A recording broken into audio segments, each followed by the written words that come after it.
ترین ہے۔ نثار میں تیری گلیوں کے اے وطن جہاں چلی ہے رسم کہ کوئی نہ سر اٹھا کے چلے، جو کوئی چاہنے والا طواف کو نکلے، نظر چرا کے چلے، جسم و جان بچا کے چلے۔ آج افسوس کی بات ہے کہ لا الہ الا اللہ محمد رسول اللہ صلی اللہ علیہ وسلم پہ بنا ہوا ملک، اس میں حق پہ کھڑا ہونا ایک گناہ بنا دیا گیا ہے، سچ کی بات کرنا ایک گناہ بنا دیا گیا ہے۔ حق کے لیے کھڑا ہونا ایک ایسا جرم ہے جس کی پاداش میں کوئی آپ سے استعفے مانگتا ہے، کوئی آپ پہ حرزہ سرائی کرتا ہے، کوئی آپ پہ لان تان کرتا ہے۔ میرا سوال یہ ہے سب سے پہلا آج، کیا پارلیمنٹ کا یہ کام ہے کہ اس میں سابق وزیر اعظم اور ملک کے ایک بہت بڑے لیڈر کے گھر کی خواتین کو اور ان کو گالیاں دی جائیں؟ رانا تنویر صاحب آپ سے پوچھ رہا ہوں، یہ 40 سال کی سیاست میں اور 70 سال کی عمر میں آپ نے سیکھا؟ اور موجودہ وزیر اعظم اور وزیر خارجہ سے سوال ہے کہ پارلیمنٹ میں آئین آپ کو پابند کرتا ہے کہ ہر ادارے کی اور ادارہ جاتی آئینی عہدے کی توقیر ہے، کس قانون کے تحت آپ نے پارلیمنٹ میں کھڑے ہو کے سپریم کورٹ بالخصوص چیف جسٹس آف پاکستان کے عہدے کی بے تکریمی کی؟ ہمارا شخصیات سے کوئی کام نہیں ہے۔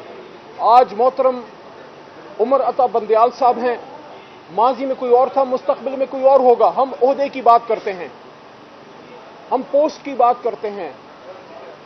اگر ایک ملک میں جس میں پہلے ہی سیاسی آزادیاں اور ہیومن رائٹس کمپرومائز ہیں، وہاں اگر اس طرح سے ایک اٹیک لانچ کیا جائے گا سپریم کورٹ اور اس کے چیف جسٹس کے خلاف، جب ہم چیف جسٹس کی بات کرتے ہیں تو اس کا مطلب پاکستان کے وہ ہزاروں جج ہیں، کیونکہ جس طرح یونٹی آف کمانڈ کا ایک کانسیپٹ ہے ہماری ملٹری میں، آرمی چیف ایک شخص نہیں ہوتا، وہ پورے ادارے کو ریپرزینٹ کرتا ہے۔ چیف آف آرمی اسٹاف ایک شخص نہیں ہوتا، وہ پوری جوڈیشری کو ریپرزینٹ کرتا ہے۔ اسی طرح وزیر اعظم ایک شخص نہیں ہے، وزیر اعظم پارلیمنٹری ڈیموکریسی میں کابینہ اور کابینہ پوری عوام اور پاکستان اور پارلیمان کو ریپرزینٹ کرتی ہے۔ یہ شخصیات کی بات نہیں ہے، یہ کانسٹیٹیوشنل عہدوں کی اور اداروں کی اہمیت کی بات ہے۔ تو جو یہ سپریم کورٹ کے خلاف کیا جا رہا ہے، پوری قوم اس وقت اپنے چیف جسٹس کے ساتھ کھڑی ہے، جس طرح ماضی میں بھی کھڑی رہی۔ اسی شرائط دستور پہ ہم پورے پاکستان سے پاکستانیوں کو اور وکلاء کو اکٹھے کر کے آئے اور سپریم کورٹ کے ساتھ کھڑے رہے۔ ایک بار پھر لاہور میں وکلاء نے ثابت کیا کہ پاکستان کے وکلاء زندہ ہیں۔ ہر چیز کی قیمت لگ سکتی ہے لیکن کالے کوٹ کی قیمت نہیں لگ سکتی۔ اور جس طرح ایک وکیل نے یہ ملک بنایا تھا، وکلاء تحریک انشاءاللہ عوام اور آئین پاکستان کے ساتھ کھڑی ہے۔ آئین کیا ہے؟ جس طرح قرآن ایک طریقہ کار ہے کہ جس طرح ہم نے زندگی گزارنی ہے، آئین طریقہ کار ہے کہ آپ نے ملک کو کیسے چلانا ہے۔ اداروں کی عزت کیسے ہوگی؟ جب آئین پہ عمل ہوگا۔ جب آئین پہ عمل ہوگا پارلیمنٹ کی بھی عزت ہے، جب آئین پہ عمل ہوگا مقننہ کی بھی عزت ہے، عدلیہ کی بھی عزت ہے، انتظامیہ کی بھی عزت ہے، اسٹیبلشمنٹ کی بھی عزت ہے، صحافیوں کی بھی عزت ہے اور ان کی بھی زندگی کی ضمانت ہے۔ آج اظہر مشوانی صاحب کا ہفتے سے زیادہ ہو گیا، کوئی اتا پتہ نہیں۔ پاکستان کا بیٹا ہے، بے شک تحریک انصاف سے تعلق ہے تو پاکستان کا رہنے والا، جدھر بھی ہے اس کو برآمد کیا جانا چاہیے، اس کو لانا چاہیے، اس کے گھر ہے، اس کی فیملی ہے، اس کی وائف ہیں، اس کی سسٹرز ہیں، اس کے ماں باپ ہیں۔ اظہر مشوانی کیا is he a child of a lesser god? اور بیرسٹر حسان نیازی، اس کا گناہ ہے کہ وہ عمران خان صاحب کا بھانجا ہے؟ وہ تو ایک وکیل ہے، وہ تو ایک زندہ جاوید شخص ہے، غلط کو غلط اور صحیح کو صحیح کہتا ہے۔ آپ نے اس پہ پرچوں کی بھرمار کر دی ہے۔ اب اس طرح کریں کہ اس کے لیے ایک فیصلہ کر لیں کہ جب تک یہ امپورٹڈ حکومت موجود ہے اس پہ آپ نے روز ایک پرچہ، کبھی لورالائی میں کاٹیں، کبھی آپ گلگت بلتستان کے کسی علاقے میں کٹوائیں، آپ تو کٹوا سکتے ہیں ہر جگہ، اور یہ کام آپ کریں۔ دیکھیں اس طرح ملک نہیں چلے گا میرے خیال میں۔ وہ کہتے ہیں نا کہ تو ادھر ادھر کی نہ بات کر، یہ بتا قافلہ کیوں لٹا، تیری رہزنی کا گلہ نہیں تیری رہبری کا سوال ہے۔ تو وزیر اعظم پاکستان جناب شہباز شریف صاحب، آپ کا کام پارلیمنٹ میں کھڑے ہو کے عدلیہ کی بے توقیری کرنا نہیں، اور اس وقت سپریم کورٹ کی طاقت کو کم کرنے کے لیے نہ قوم تیار ہے، نہ عوام، نہ ہماری وکلاء برادری اور نہ صحافی برادری۔ صحافیوں کے ساتھ جو ہوا ہے وہ بھی آپ کے سامنے ہے۔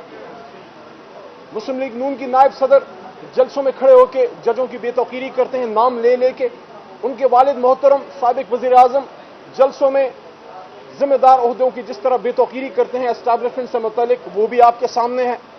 ان کے ڈیفنس منسٹر